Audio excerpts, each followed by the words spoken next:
promised you a resplendent blue, and there it is. Welcome back, you beauties. Thank you so much for joining us. Western Province has done it again, braving the wind, considerable wind and rain. They emerged victorious at the 2024 South African Interprovincial Tournament amidst a very strong field, reclaiming the title. They, of course, lost one in 2022, and their dominance throughout the week from the entire team, I think, despite tough conditions, securing them a very well-deserved triumph on home soil. So Captain Andrew Georgiou and player Dan Copeman join us in studio once again. Welcome back, gents. Great to have you here. Congratulations. Thanks, man. It's good to be here. Yeah, man, you can smile now. I'm sure there were moments out there where it got a little squirrely.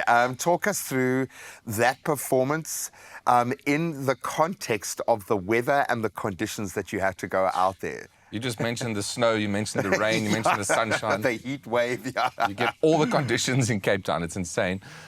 So being a local team, a province coastal team, it really helped us. And we had wind, we had rain, it was hectic, 50, 60 Ks an hour that one day. Every day it was just changing. It was like on the last day it was blowing so hard, the wind was literally pushing the balls across the green. It's all right if it's behind you, man. We'll take it. It needs to be seen to be believed. Yes, there was a lot of rain, a lot of wind, and there was a lot of gees as well. Always, Take a little look at what transpired at the incredible Stellenbosch Golf Club. Take a look.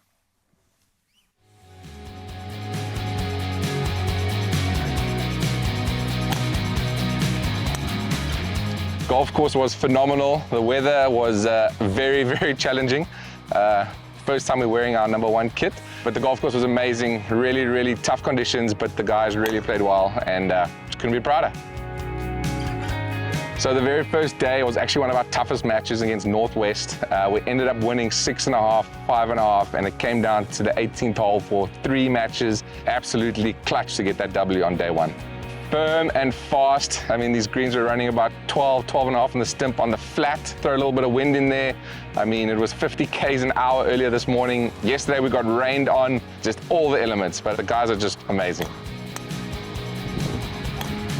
Wednesday was our biggest day. The both unbeaten teams played against each other, EP and us, and the conditions just made it even more dramatic.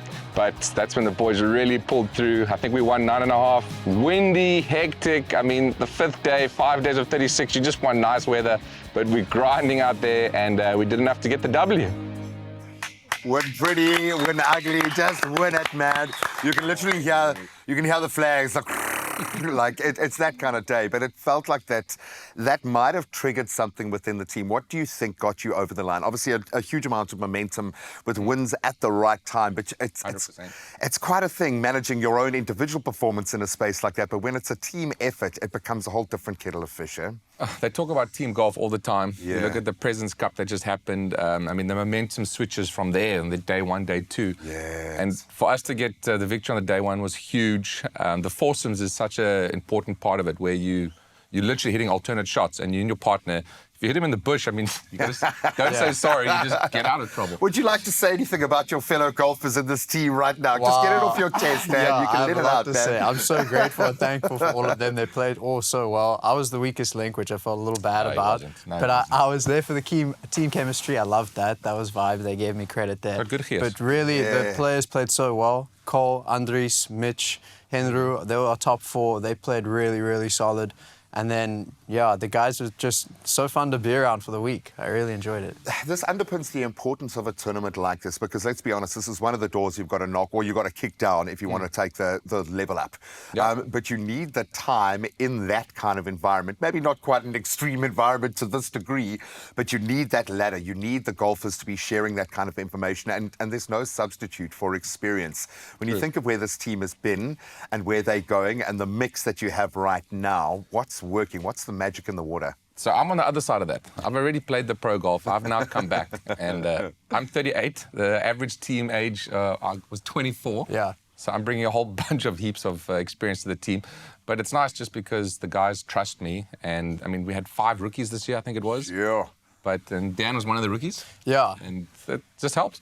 Must be said, Andrew's such an awesome captain. I mean, really, it comes through, and like when we're there, you can see him. Even his speech at the end is great. It was. But these are the moments, and I think he gets it, that how vitally important these moments are and how much you have to learn through that process. When you look at a tournament like this, how important was it for you in your trajectory to have this kind of moment? Wow.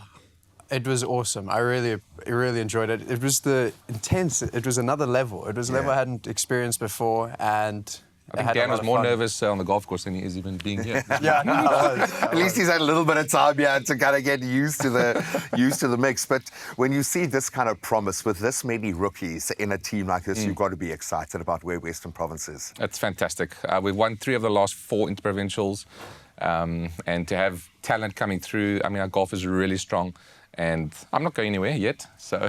Yeah, I know, but listen, but when players as young as you start talking about the latter stages, remember, golf, you're only halfway there, buddy, at least. Only halfway there. But I can't keep up with these youngsters. I mean, this guy hits the ball so far, it's a joke. Well, that might have been the 70 kilometre an hour winds that were aiding you on the day. With a tournament like this... bombs, man. Yeah, on the putting green and off the tee. And that being said, when you've got youngsters like that in the space, and I'm saying this because Carl's going to have a little putting lesson in just a moment here. Oh, I can't wait to see that. What is the talk like on the field? How much latitude is there to weigh in a moment, or is it like you've got to trust that they're going to find it within themselves? You know what?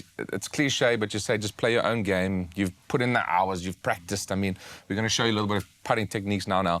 And there's a big question. If the putt's this long, and it's this long for 100,000 rand, what's the difference? There's actually no difference. However, in your mind, you're like, oh, what am I going to do? And you start thinking. Just don't think. Use the right brain. You got to just be visual and creative and... Get out of your own way. That's it. Are breathe. you listening? You got to breathe, you know? Relax, stay calm. And you guys did it, and I love it, because these are the moments, we've spoken about those moments of becoming those moments where I get to plug in now and then 3-4 years from now, again, when you've taken the next step up and again, and it's amazing, man. So congratulations what you've achieved with this team this year. Absolutely man. Special, Thank man. you so much. Well done. Of course, hopefully Carl has been listening to the sage-like advice here when it comes to putting. We know golf, yes, can be the most unforgiving game on the planet, but Carl, you've got the chops, my friend. Can you actually play golf?